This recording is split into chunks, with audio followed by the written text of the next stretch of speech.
കബഡിക്ക് വന്നപ്പോ എനിക്ക് നിങ്ങളെ ഒത്തിരി ഇഷ്ടമായി. എന്താ ഒരു ബോഡി. നോക്ക് ഗീത, സീത. ഏതും ആയിക്കോട്ടെ, ആ പേഴ്സണാലിറ്റി എന്റേതാണെന്നല്ലാതെ എന്റെ ബോഡിയുടെ ഫുൾ റൈറ്റ്സും എന്റെ പെങ്ങൾക്കാ. ഓ അതൊക്കെ എത്ര നാളത്തേക്കാ? എന്തായാലും ഒരിക്കൽ നിങ്ങളെ ഞാൻ സ്വന്തമാക്കില്ലേ. ഈ വിഷയം എന്റെ പെങ്ങൾ അറിയുന്നവരെ നിന്റെ അഡ്രസ് വെളിയിൽ പോകാതെ സൂക്ഷിച്ചു. ഫോൺ വെക്കടി. ഇതേതാ എനിക്കറിയാത്തൊരു പെണ്ണ്. ഇതെനിക്കറിയായിരുന്നു, എന്താ? അതല്ലേ തന്നെ. കൊണ്ടുപോടാ, പോകും. പൊട്ടാസ്. പറഞ്ഞു തീർന്നില്ലല്ലോ, അപ്പോഴേക്കും വന്നു. വായോ വായോ. ലവ് ലെറ്റർ കിട്ടി. വീര എവിടെ? ചിത്ര, എന്താ ലവ് ലെറ്ററോ?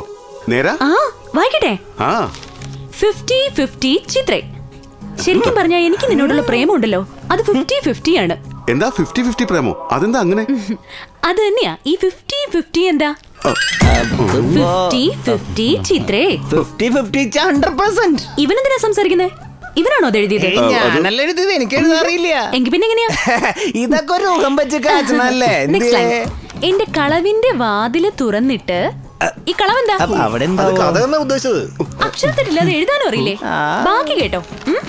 പാല ഗലാസും പിടിച്ചോണ്ട് പാൽ ഗ്ലാസും പിടിച്ചോണ്ട് വെള്ള സാരിയും ഉടുത്തുകൊണ്ട് നീ അകത്തേക്ക് കടന്നാൽ ആ സാരി എങ്ങനെ അഴിക്കണമെന്ന് അത്രയ്ക്ക് ആശയമാണോ നിങ്ങക്ക്? അനിയത്തി എന്താ എഴുതാൻ പറഞ്ഞത്? നീ എന്താ എഴുതിയത്? എന്ത് തോന്നിയാസോടെ നീ കാണിച്ചിരിക്കുന്നത്? അതിപ്പോ ഇത്തിരി പവർ കിട്ടാൻ വേണ്ടി ഞാൻ ഡോസ് കൂട്ടിയല്ലേ. അങ്ങനെ വരട്ടെ, ഐഡിയ നിങ്ങളുടെ അനിയത്തിയുടേത്. എഴുതി നീ കഴുത. നിങ്ങൾക്ക് എന്താ എഴുതിയാല്? അതും മോളെ സംഗതി എന്തായാലും ഏറ്റില്ല. അമ്മേ. ചിത്ര ചിത്ര ചിത്ര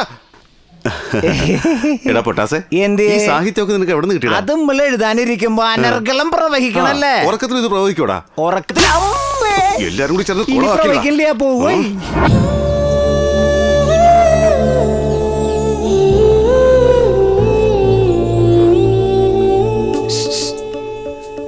എല്ലാം ഓക്കെ അല്ലേ? ആക്കടാ, അവനെ കാണില്ലല്ലോ.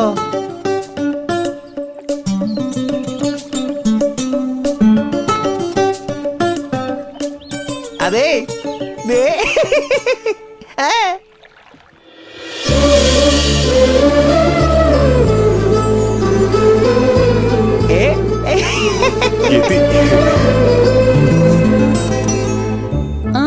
ചിത്ര, ആരുടെ ഹെൽപ്പില്ലാതെ ഞാൻ തന്നെ പറയാ ഐ ലവ് യു. അത് പറയാനാ വന്നത്? സത്യമായിട്ട് ഇത് നിങ്ങളുടെ ഐഡിയ തന്നെ അല്ലേ? സത്യമായിട്ട് എന്റെ ഐഡിയ. ചിത്ര, നീ ഇത് തീർച്ചയായിട്ടും സ്വീകരിക്കണം. ഹായ്, എന്താ ഇത്? ദേവതമാര് നമ്മുടെ പ്രേമത്തിന് വേണ്ടി മുകളിൽ നിന്ന് പുഷ്പവർഷം നടത്തുക. സത്യമായിട്ടും? നിന്നാണ് സത്യം. എന്നതും തൊട്ടേ.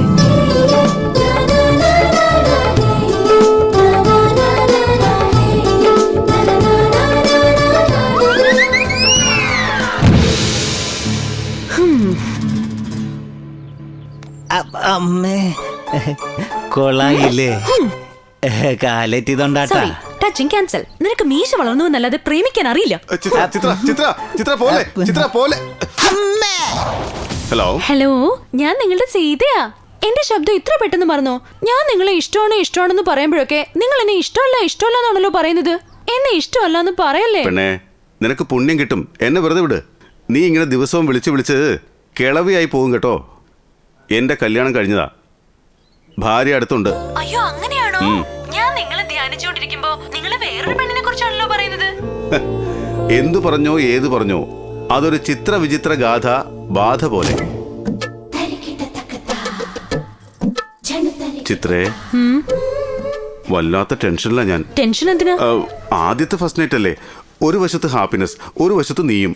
ഇതൊക്കെ കാണുമ്പോ ഈ രാത്രിയിൽ എനിക്കും ലോല വികാരങ്ങൾ വരില്ലേ? ബാബാ ഇരിക്കേ. എനിക്ക് പ്രേമിക്കണം. അതിന് നമ്മൾ രണ്ടുപേരും ഒന്നാകണം. വാ, നേരം പോകുന്നു. എനിക്കൊരു സത്യം ചെയ്തു തരൂ. നീയാണ് സത്യം, എന്നെ വിശ്വസിക്കേ. വേണ്ട, എനിക്ക് പ്രേമിച്ച് കല്യാണം കഴിക്കുന്നതാ ഇഷ്ടം. അതിനെന്താ, കല്യാണം കഴിഞ്ഞില്ലേ, ഇനി പ്രേമിച്ചുകൊണ്ടേ ഇരിക്കാലോ. ആദ്യം എന്നെ പ്രേമിച്ച് നടക്ക്, പിന്നെ കല്യാണം. അതൊക്കെ വലിയ കഷ്ടപ്പാടല്ലേ? എന്തിനാ? നമ്മുടെ പ്രേമം കണ്ടിട്ട് പറവുകൾ ചിറകടിക്കണം ആകാശത്ത്, അന്തരീക്ഷത്തിൽ തണ്ടുണ്ടാവണം, ഭൂമിയിൽ ഭൂകമ്പം ഉണ്ടാവണം.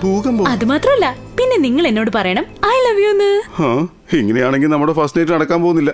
കിഴങ്ങേശ്വരൻ, ഇത് നടന്നില്ലെങ്കിൽ ഒന്നും നടക്കില്ല. ഇത് അന്യായമാണ് ചിത്ര. ഈ വിഷയം നീ ആരോടും പറയില്ലെന്ന് വാക്കുതാ. ചിത്ര, വാക്കുതാ.